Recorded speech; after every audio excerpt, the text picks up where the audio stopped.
Good evening and welcome to tonight's January Jumpstart. You have joined us for overcoming the procrastination habit. Let's get started. So my name is Dr. Lisa Matich. I'm the director of the Academic Support Center here at AU. If you've not been to the Academic Support Center yet, I invite you to come and visit us. Our office is located on the first floor of the Phillips Library in the back right side of the building. If you need help finding us, please go to the front desk and a student worker will assist you. If you need to make an appointment with a tutor, whether it be a writing tutor or a tutor that is specific to the course that you're taking, please go on to Okta and click on Academic Support Net. That is where all the calendars are located for the different types of tutors that we provide, and you can make an appointment there that fits your schedule.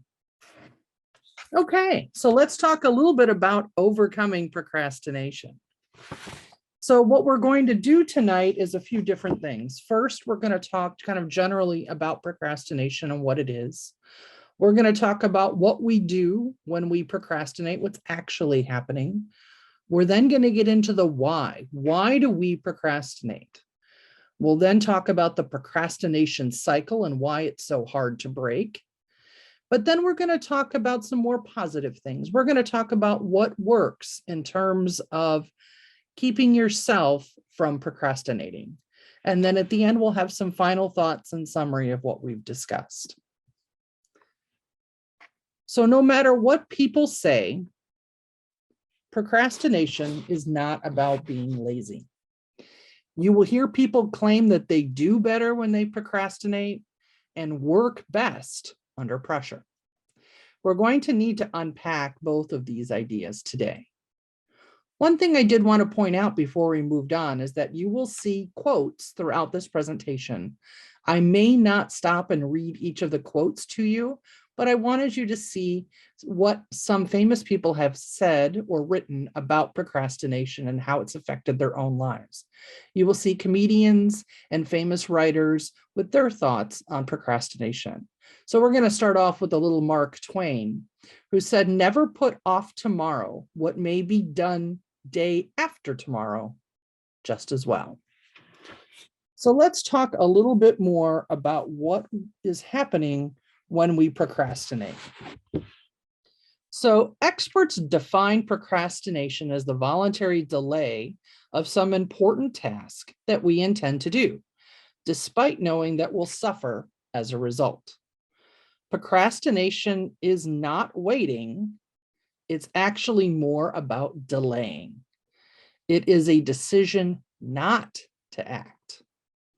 And more importantly, experts tell us that procrastination is really about emotional management. We'll talk a little bit more about that later. So let's talk about some examples. What do we do when we procrastinate? If you procrastinate, then you always have the excuse of not having enough time in the event that you fail at doing the task. Because if you say to yourself, I didn't have enough time, and it comes out really badly, then you've proven yourself correct. Your sense of your ability to do things is never really threatened because you didn't think you could do it in the first place. Our reasons for delaying and avoiding are rooted in fear and anxiety. We're worried about doing poorly, actually even worried about doing well, of losing control, of looking stupid, of having one's sense of self or self-concept challenged.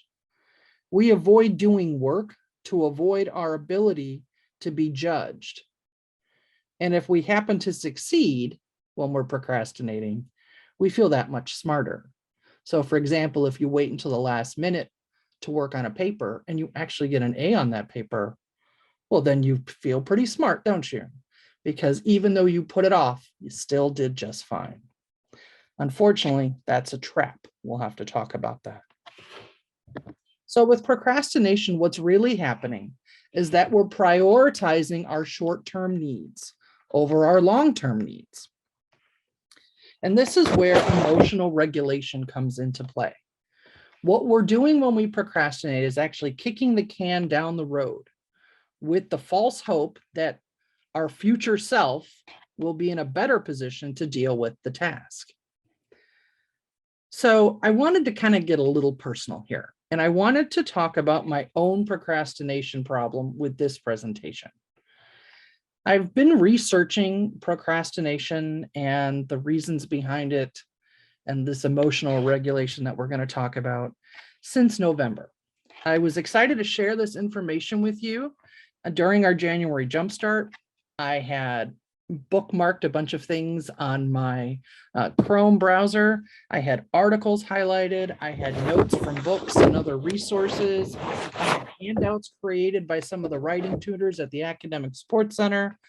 All of this work was done, and yet I struggled to put my thoughts down to actually work on the presentation. So because of that, I thought to myself, maybe I should investigate my own reasons for procrastinating on this project.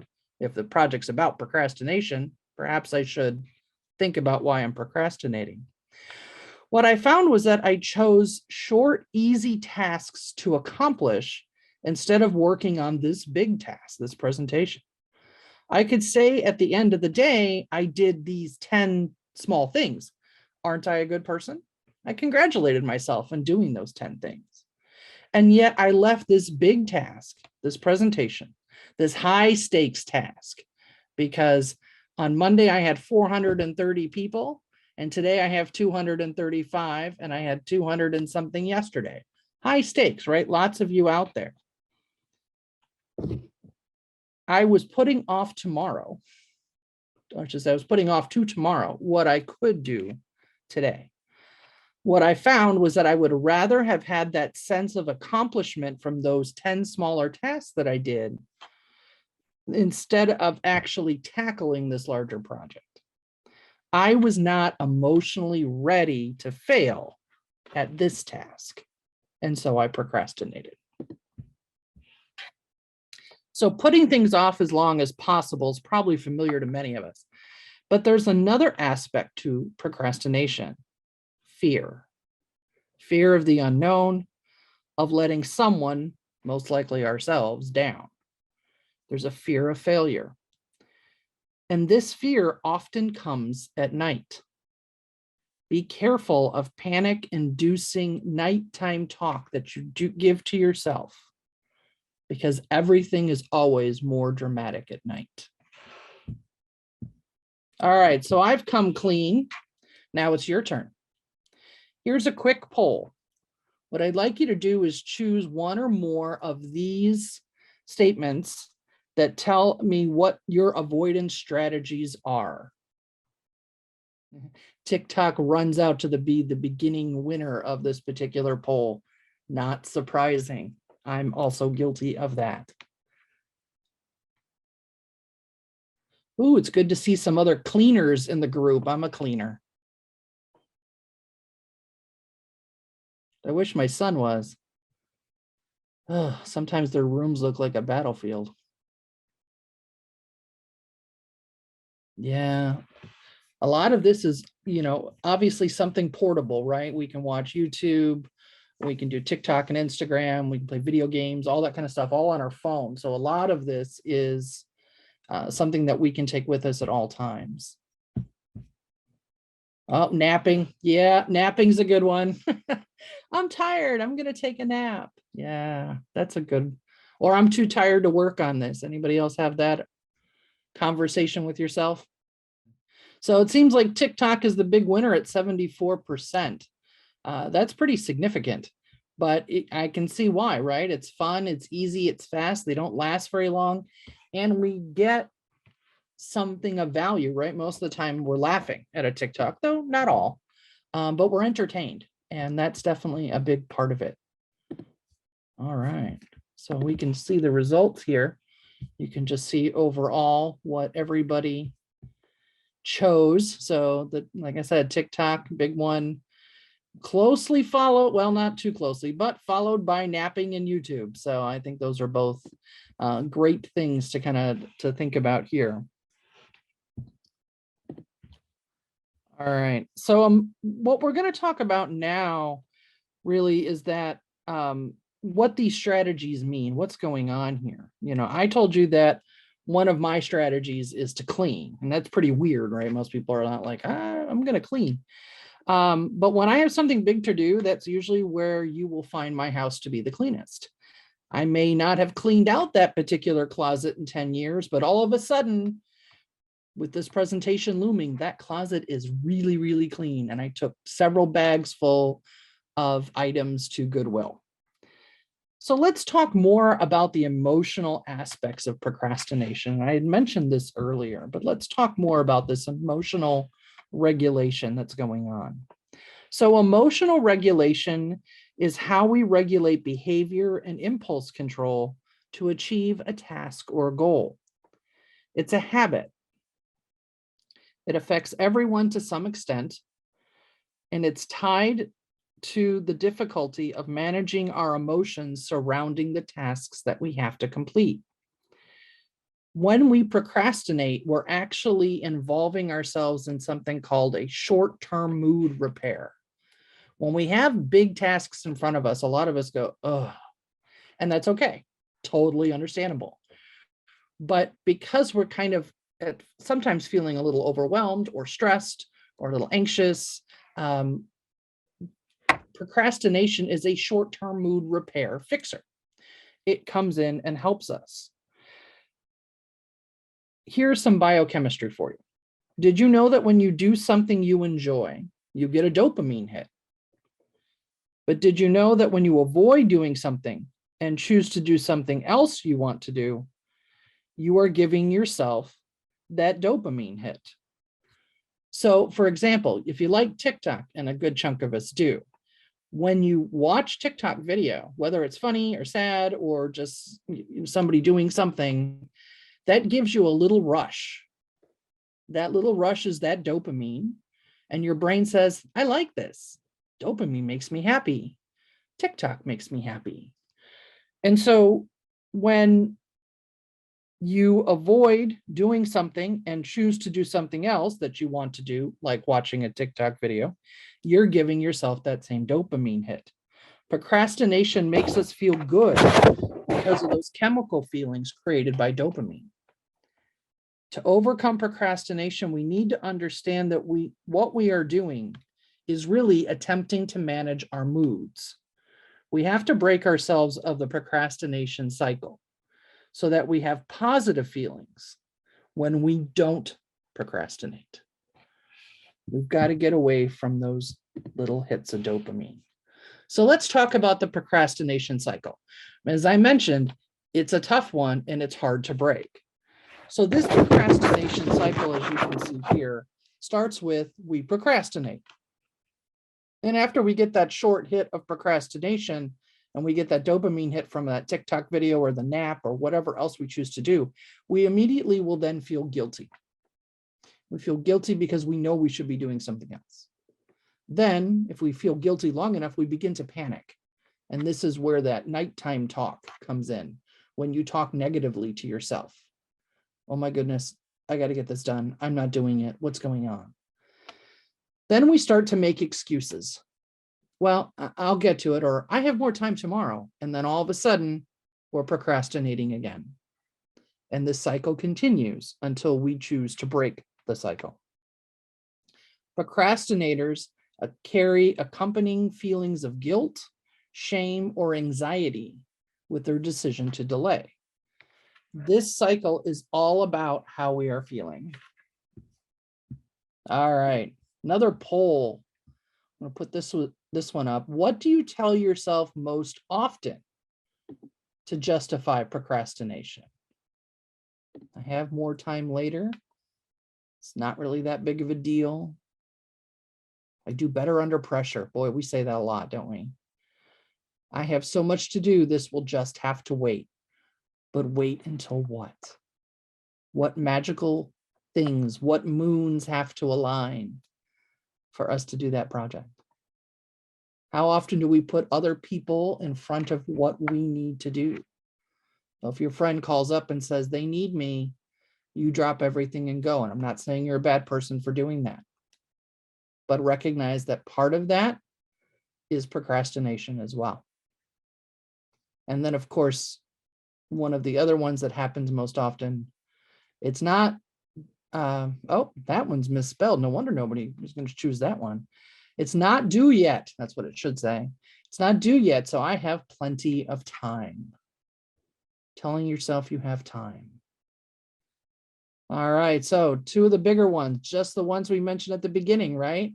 I have more time later. My future self will miraculously have more time, all right? Or I do better under pressure. Do you? Have you ever not done it under pressure? How's that gone? Remember, emotional management here, right? So as the poll highlighted, we tell ourselves a lot of different things about our we tell ourselves a lot of things to put off doing what we need, what we know needs to be done. This is all about our emotions. We feed into the procrastination cycle with something called negative talk, negative thinking, or negative self-talk. We feed into the procrastination cycle with this negative self-talk, but yet look at all the things that happen when we're looped into the cycle. So when you think you just can't do it, this negative self-talk is really what causes us anxiety. It erodes our confidence. And something that was interesting to me was that it disrupts your creativity. I never thought of it that way. And this was something that I learned while I was working on this presentation. The idea that if you tell yourself, I'm under a lot of pressure, I've got to get this done, it really actually interferes with your ability to create. And sometimes we think about creativity in terms of artwork or music, but what we have to think about creativity is that it's part of everything we do. Every homework assignment that we turn in requires us to have some creativity involved. Writing a paper and how you organize it and how you begin and end your paper requires creativity. So if we think about this procrastination, when you think you just can't do it and you're telling yourself that, that negative self-talk is actually going to make it much more difficult to complete the task that you need it to do.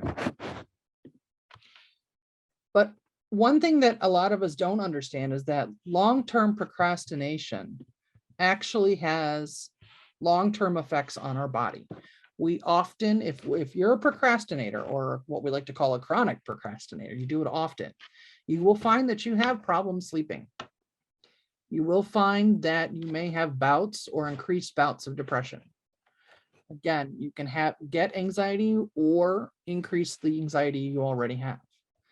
And the other one is it can play into giving you a sense of low self-esteem.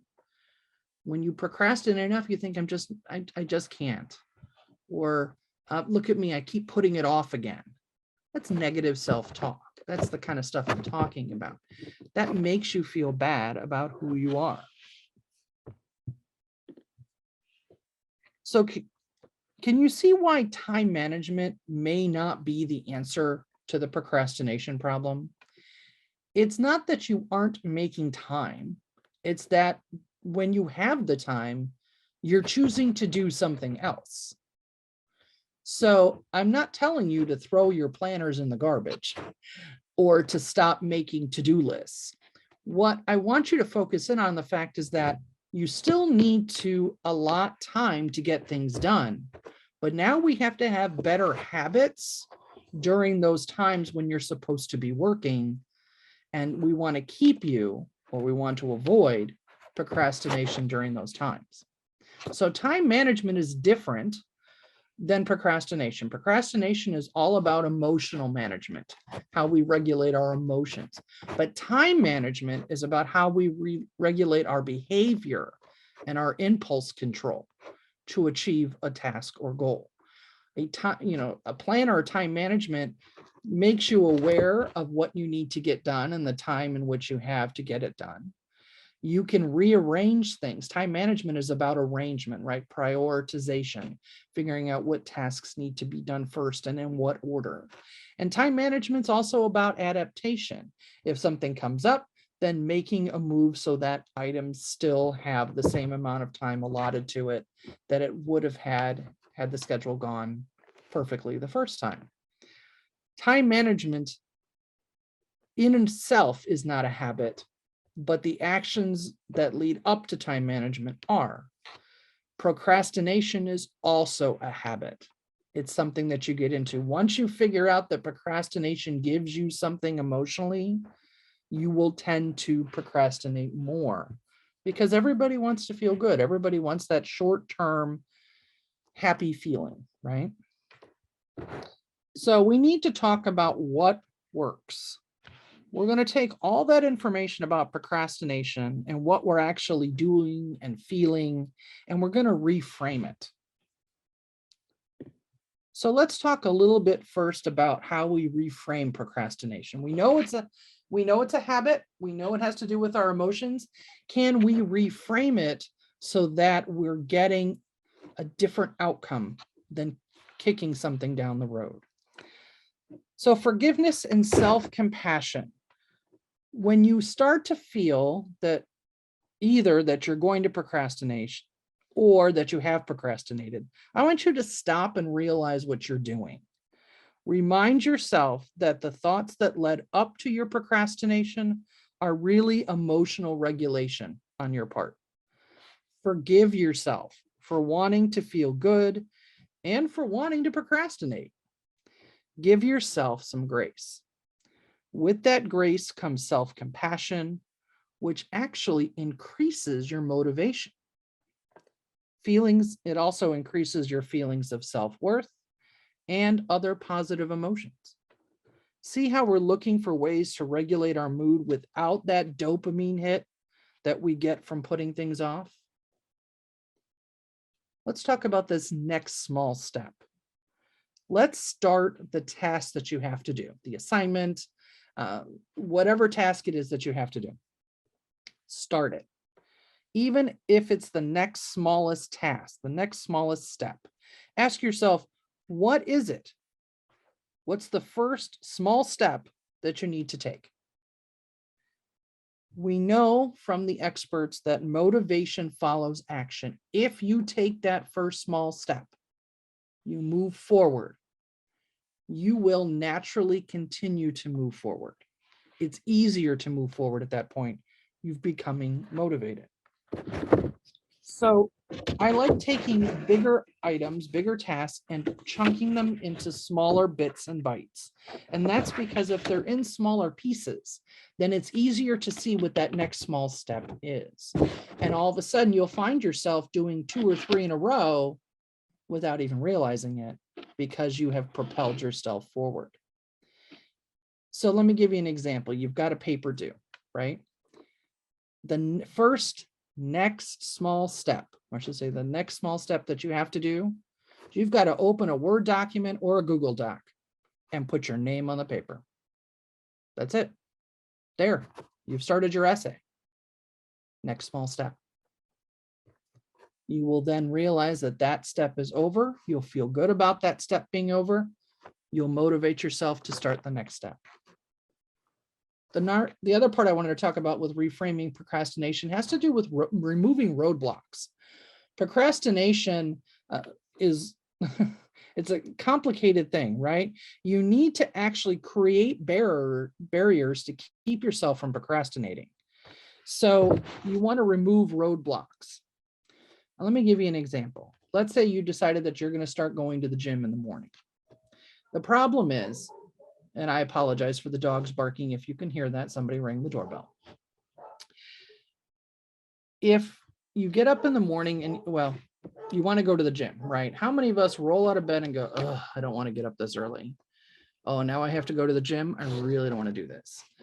So in terms of removing your roadblocks, if you want to wake up and go to the gym first thing in the morning, sleep in your gym clothes. I know, sounds silly. But the idea is that you've removed a roadblock, because if the alarm goes off and your feet hit the ground and you're already dressed, it's much harder to say to yourself, I'm just going to go back to bed. You're up, you're dressed already. Now we just need our shoes and keys and phone and we're out the door. Remove roadblocks.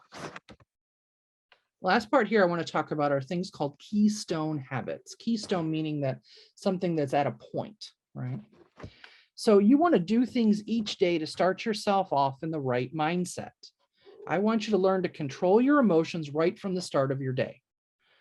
So one way to do that is to make your bed in the morning. I know, you just groaned and rolled your eyes at me, didn't you? But what I'm getting you to do is to do a task first thing in the morning that you can cross off your list of things to do.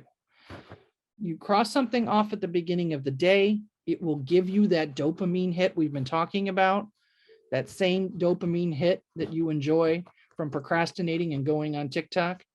But in this case, you're getting a dopamine hit for doing something positive. It's a positive activity. I promise you, it'll make you more productive for the rest of your day. All right. What are some other things that work? Well, I'm going to tell you right now about positive self-talk. We've already talked about negative self-talk, where we're concerned about the fact that we say things to ourselves that make it even more difficult to get started. But positive self-talk is going to be a little bit different. We're going to talk about how positive self-talk will help you with your emotional regulation and make you less likely to procrastinate. Research says positive self-talk helps reduce stress, gives you better relationships, and increases your self-confidence, and actually will give you better or new perspectives when things do go wrong.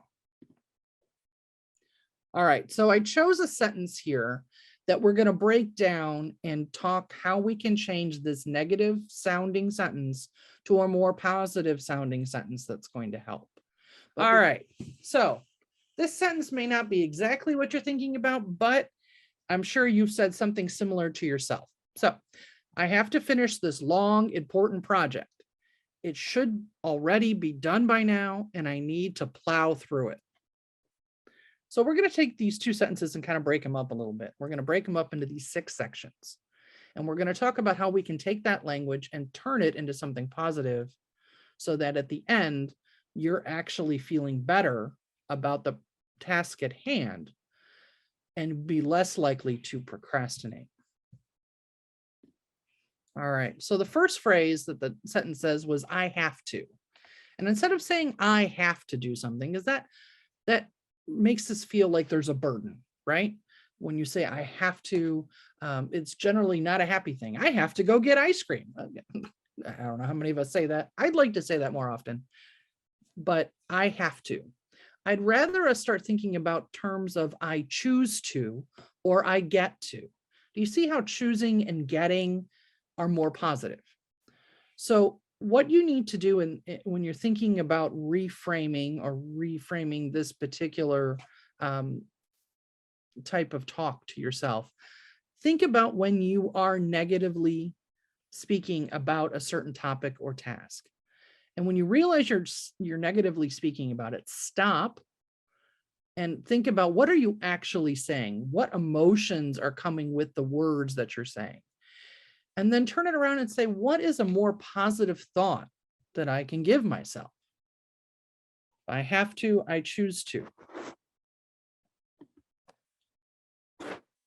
So the sentence talked about, I have to finish this long, important project, right? I have to finish. Instead of finish, which is something in the future that we really can't see, right? It's very vague. I'd rather you think about things about starting. What can be done right now? Focus in on that now. Focus in on the small step forward, because starting is something that can happen immediately. Finishing is still kind of down the road, and it's a little abstract. It's hard to get excited about a finish you can't see. So I mentioned in those 2 sentences that it was a long project. Well, instead of looking at it as a long project or a big project or a large paper, think of it more about being a short task, a series of short tasks. That's where that chunking comes in. If you look at the fact that you have to write a 10-page paper in class, you can't look at the fact that it's a 10-page paper. You've got to break that down somehow. Because if you say to yourself, if you put on a to-do list, write essay, well, that involves a ton of steps, not all of which are very easy to identify. But if you think about a long paper in terms of chunking and short tasks, you're more likely to start work on them. So if you look at that 10-page paper, you say to yourself, hey, I need to have a title page and I need to have a reference page. Why don't I go ahead and at least get those modified? All right, fine. Then I have to write an introduction. So that should be on your to-do list. I have to write several body paragraphs. Each body paragraph should be on the list. Then you have to write a conclusion, right? And that should be on the list of things to do. And so even when you're looking at that larger paper, if you break it into shorter tasks, you're more likely to get it done. So sometimes that next smallest task is, like I said, opening the Word doc, opening the Google Doc, putting your name on the page, or creating the title page. As soon as you've done that, you've started your essay. Do you see where start looks better? You're not finished, that's okay, but you've started it. And then you'll be able, with that time management piece and those planners you have, find time to work on the next short task. You want to ignore the larger picture. You want to be laser focused on the next thing that you have to do. And that's it. Don't keep thinking about the whole 10 pages later. What's the next small task you need to do? This part gets a little weird and people are a little uncomfortable here. And let me tell you why. So when we talk about something being a long, important project, instead of thinking of things as important or crucial, those are words that make us anxious. Instead, I want you to think about, you're going to take that next small step, and I don't care if it's messy. I don't care if it's not perfect. I don't care if you're going to have to go back and revise it. Did you take the step? Great. We can always go back and fix. We don't want to focus on perfectionism, because if we do, it's going to paralyze us. Every sentence in that paper is not going to be perfect the first time you write it down. I have been writing papers for a long time. I was an English major in college. That's all I did. But I guarantee you, the sentences that I wrote down on those first drafts, I changed a lot and often. You have to give yourself permission to be messy. I will tell you, I have a really good friend that she struggled with writing, and you wouldn't know it if you met her. She's highly successful, got this great job. She's got several degrees. But she cannot write anything down on paper unless it's perfect. Each sentence has to be perfect before she writes it down. She's been working on this one particular article for over 5 years. And I think at this point, she's probably given up. And that's because when she went to start, she did not give herself permission to be imperfect. Every sentence didn't have to be perfect, but she was so uncomfortable with being wrong that she actually froze and she procrastinated because she hoped her future self would be better. And it just hasn't happened. Writing is supposed to be messy. It has a lot of starts and stops. Things that you wrote yesterday are going to look terrible tomorrow. It's just the way it is. Even Stephen King said, when you write something, throw away 50% of it. That's pretty hardcore coming from Stephen King, whose books are huge. So when we think closely tied to this is this idea of it should be done by now. How many times have we told ourselves that? I should have done this already. Why did I wait so long? I want you to change those words to I'll feel terrific. And here's why. When you talk about the word should, it indicates blame and guilt. When you talk about should, it's again about something imaginary, something that should have happened. Well, wait a minute. Who's to say it should have happened? It didn't. Should means it's imaginary. Let's focus in on what we're doing right now.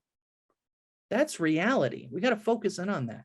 So let's turn that should into I'll feel terrific when, with the idea that you're focusing not on how bad you feel right now, but on how good you'll feel after you complete that first small step. That's what we want to focus in on. This is probably the harder one. This idea that I need to plow through, that I've got to, dig in my heels. I've got to, get in there and do it. More importantly, like saying things to yourself, like, I've got to work all weekend to get this done. What you're doing is putting a lot of action, harsh words into your brain, and that's having a negative reaction. If you tell yourself, I've got to work all weekend, what you're doing is saying, I have to isolate myself to this just one thing. And you begin to resent not only the task, but yourself. And then the negative self-talk starts again. I should have done this. Okay, should is blame, right? We got to get out of these. So we've got to think about getting away from plowing, right? And think about, hey, plenty of time for play. I'm going to have lots of breaks. I'm going to give myself some rewards. And if I get this task, this first thing done, I'm going to watch 3 TikTok videos of my own choosing. Then we're good. So now we're getting, hey, we did something, and now we're still getting a reward. Okay, those are the kind of things we think about. If you think about little kids, every time they do something moving forward, what do they get? Stickers, right? How many of us still like stickers? I still like stickers. But it's that idea that you reward yourself along the way. It doesn't have to be perfect, but you accomplish the task. All right. Last bit that I wanted to talk about is what works. What's another thing that works to help us avoid procrastination, to help us overcome that? So do you see how just changing the way you talk to yourself about tasks can change your emotional response to them? You will not be skipping down the hallways this semester thinking about all the homework you have to accomplish. I guarantee you that. But if you see that framing the task that you have to do in a more positive light will help you with your emotional regulation, you will feel better. And therefore, you'll be in a better position to do what needs to get done. It will be less of a burden. It'll cause you less anxiety. And so we want to talk about creating good habits to help you with that. Procrastination is a bad habit. Let's talk about good habits. All right, one last poll. Aaron, can you put up that last poll for us?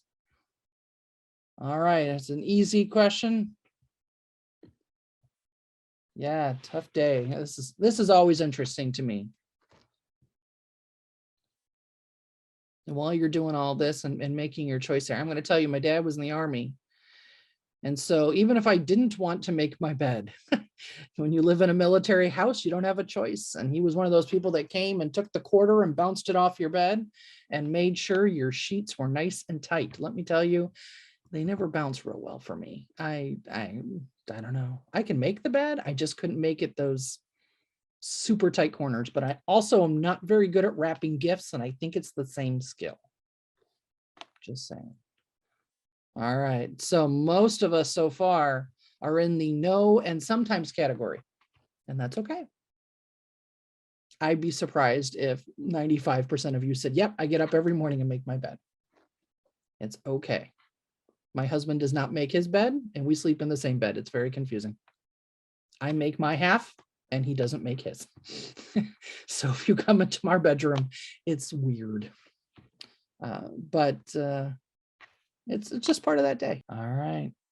We're up to 81%. So I'm going to go ahead and end our poll. We're getting close on time here. So overall, the majority of people say no, they don't make their bed, followed closely by sometimes. And that's okay too.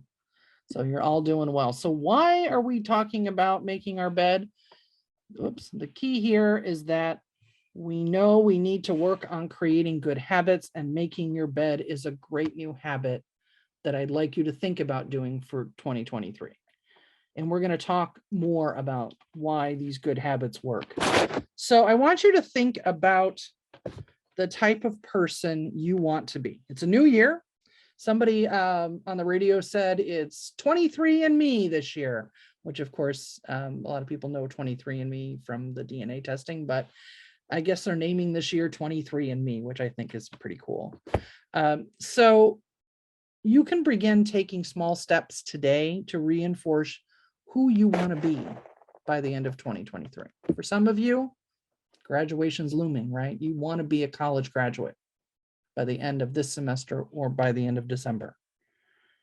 So you can take those small steps to reinforce who you want to be, because every action that you take is a vote, or it's a movement towards the type of person you want to become. And so think of it in these terms. Every time you write a page, you are a writer. Every time you practice your violin or your clarinet, you're a musician. And every time you start a workout, I don't care what kind of workout it is, every time you start one, you are an athlete. So your identity comes from your habits. So I want to talk about the 4 stages of habit formation. This is the last part that we're going to talk about. By the way, for those of you keeping score at home, the procrastination cycle and the stages of habit formation are really good questions that might come up on a survey. I'm just saying. So stages of habit formation.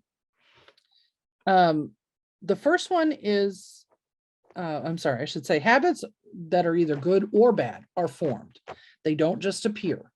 So what we're going to do is talk about these stages and how we can create some new positive habits since we're starting off the year.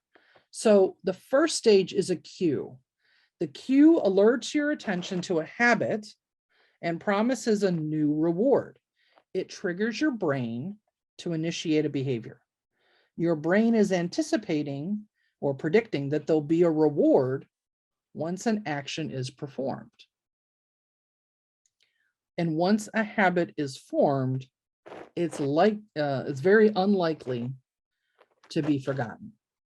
So we want a good cue to tell us that something is happening.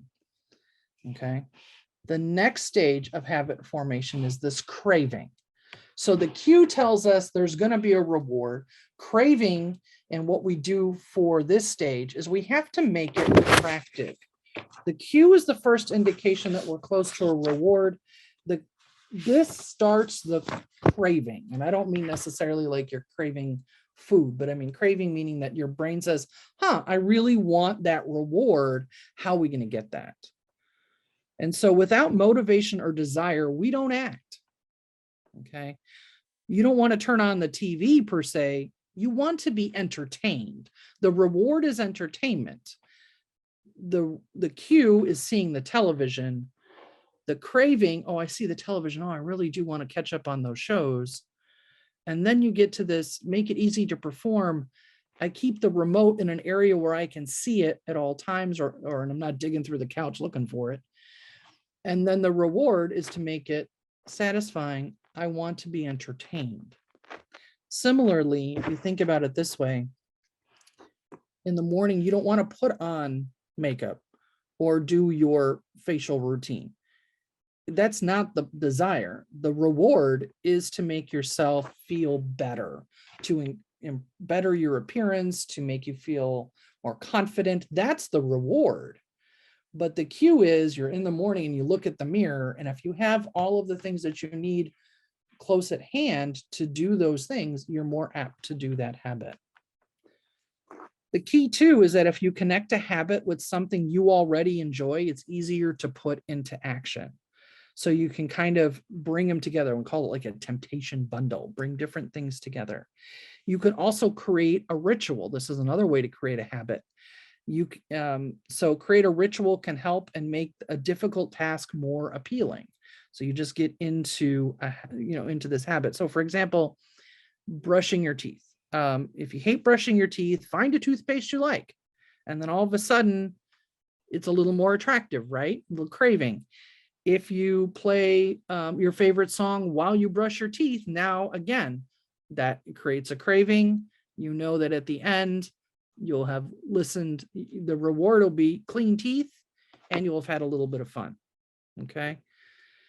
So the other part is about ease. Remember, I said it has to be easy to perform. You're not going to do it if it isn't easy. Okay. This is the core of an actual habit. It's the thought or action. It's the actual habit that you perform. Okay. So it should be ease of response is the way to look at it.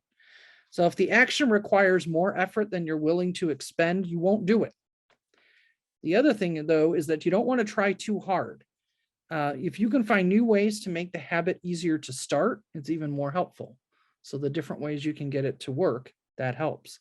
We naturally gravitate towards things that are easy. And so if you want to start a new habit, make it easier for yourself to do that habit. But you've got to be realistic. A habit can only occur if you're actually capable of doing it.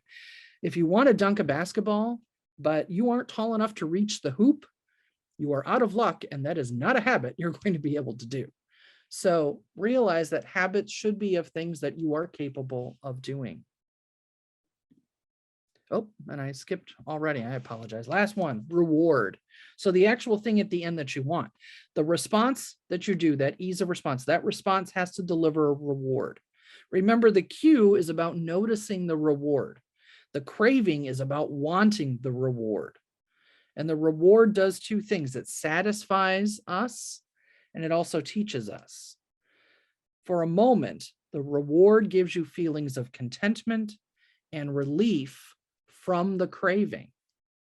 Isn't this weird how our body works? This is all biochemistry. Reward actually teaches our brain too. If you do the action, you get the reward. Anybody remember Pavlov and all of his dogs and the ringing of the bells and the food and the drooling?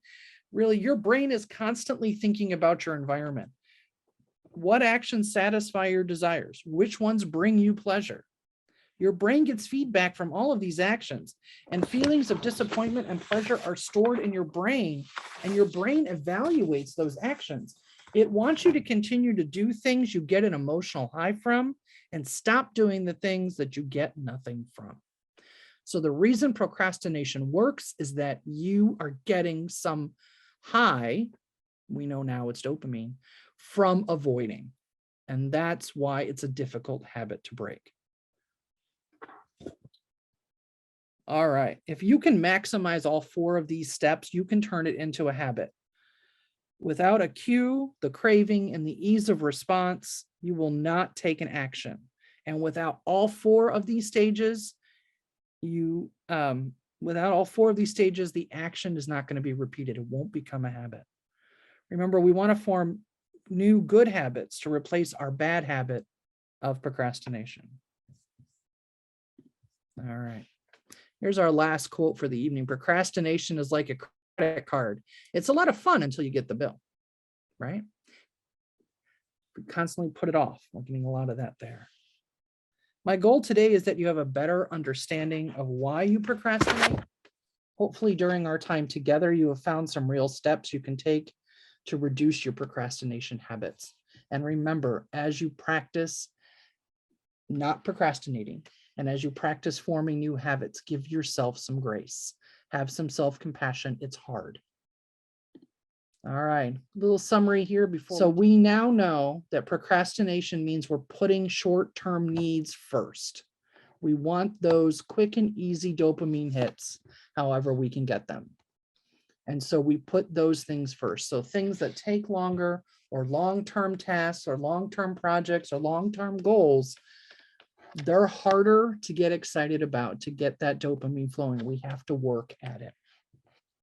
So now that you've had this time with me, I want you to reflect on the reasons why you procrastinate. Think about your habits and the thoughts that lead you to procrastinate. What feelings have led you to procrastinate in the past? How does it make you feel? Are these positive and productive feelings? Or are they negative and you want to change them? The other thing too is I want you to alter your perspective. I want you to think about the big tasks in terms of smaller pieces, and it makes it less intimidating, I promise you. Look for what's appealing about or what you want to get out of the assignment that you're doing, and not just thinking about the grade at the end. There's got to be more to it. Learning is more than just grades. Commit to starting new habits. If you feel stuck, just simply commit to complete a small task, any task, and write it down. Finish it, reward yourself.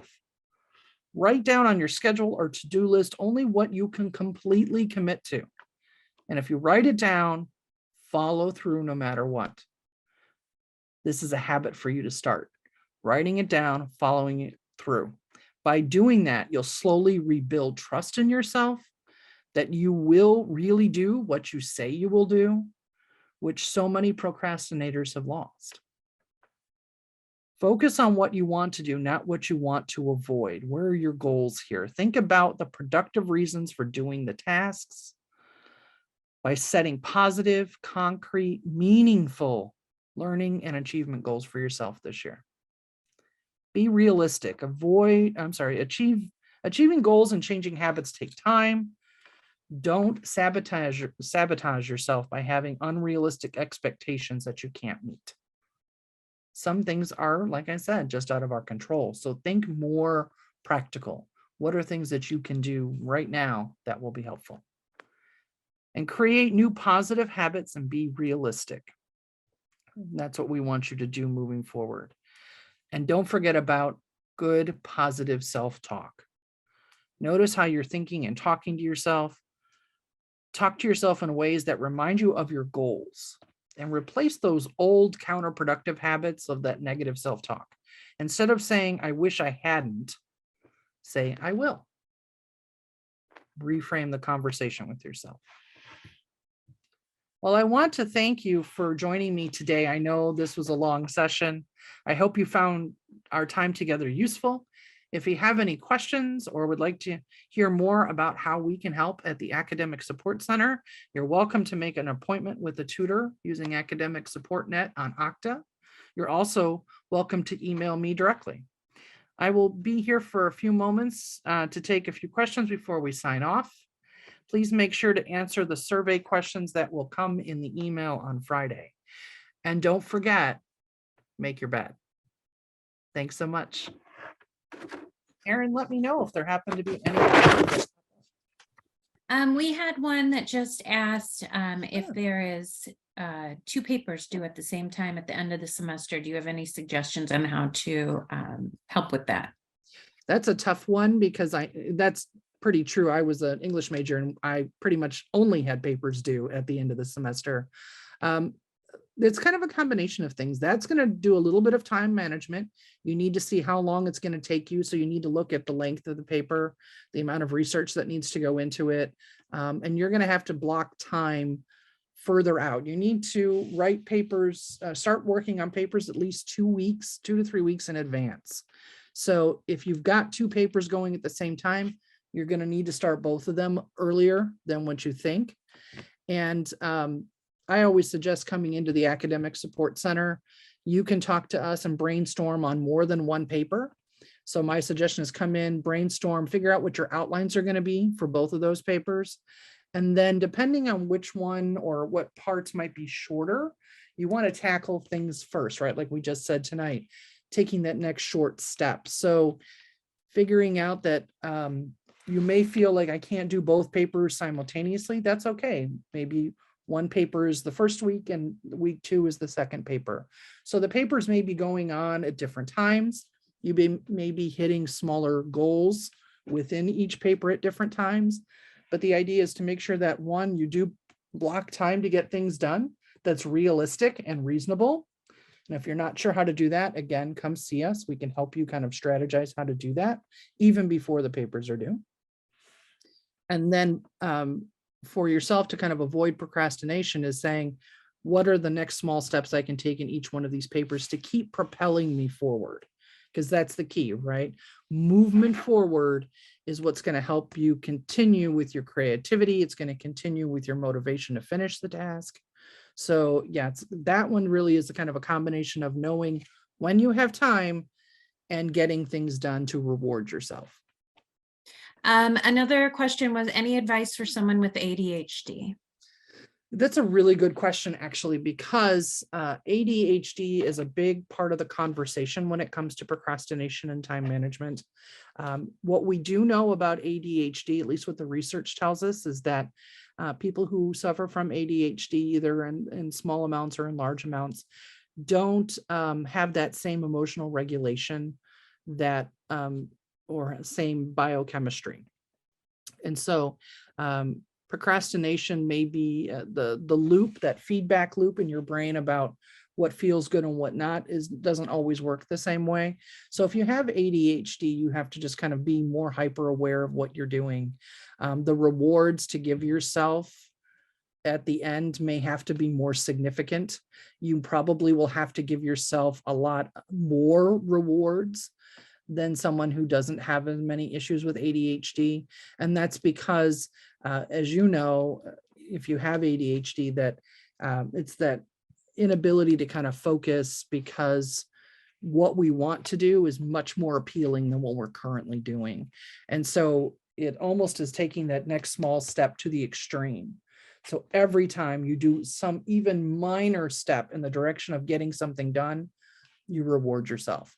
The problem is that you may then also have to kind of back up the amount of time you give yourself, because it may take you longer to complete something.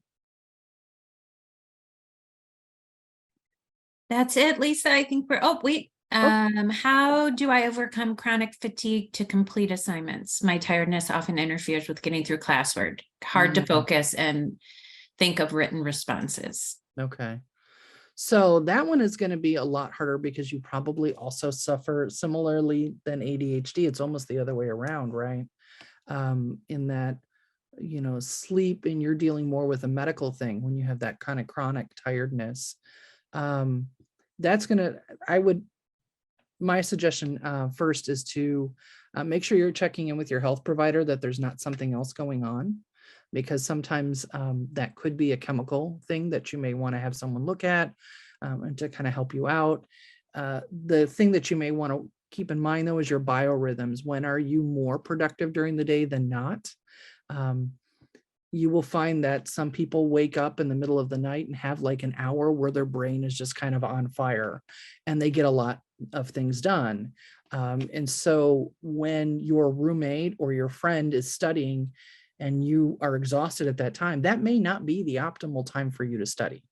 So there is some conversation that you need to have with yourself about, when do I feel most productive? When do I feel like things can get done throughout the day? And trying to plan those small steps to fit into those times that work best for you. But it's always good to find someone in terms of if you're writing papers or even writing responses to questions on a Moodle shell or anything like that. You know, again, the Writing Center is a great place to come and have somebody kind of work through and give you kind of an idea of like typical outlines of things that you can do, and say, try to get yourself into that. There, it's going to be about making a pattern or a habit of getting through some of those assignments.